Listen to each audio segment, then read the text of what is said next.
Mga kadidisciple, sino ba sa atin ang hindi nangangarap maging santo? Pero minsan iniisip natin, ay, para lang yan sa mga perpekto. Pero teka, baka mas malapit pala tayong maging santo kaysa sa akala natin. Panahon na muli para ibahagi ko sa inyo ang mensaheng nagbibigay buhay mula sa Ebanghelyo ngayong araw, November 1, Solemnity of All Saints. Ako po si Brother Rai, Digital Disciple.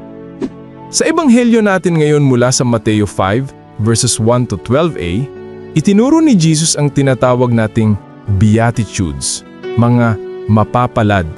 Dito, sinabi niya kung sino ang tunay na pinagpala. Mapapalad ang mga dukha sa spirito, ang mga mahinahon, ang mga nagugutong sa katuwiran, ang mga mahabagin, ang may pusong dalisay, at ang mga tagapamayapa. Hindi ito listahan ng mga perpektong tao. Ito ay larawan ng mga taong marunong magmahal kahit mahirap. Ang mga taong nananatiling tapat kahit masakit at nananalig kahit walang kasiguraduhan. Mga kadidisciple, ang kabanalan ay hindi para sa piling tao lang. Ito ay tawag para sa ating lahat. Hindi mo kailangang maging pari o madre para maging santo. Kailangan mo lang araw-araw piliin ng kabutihan kahit maliit.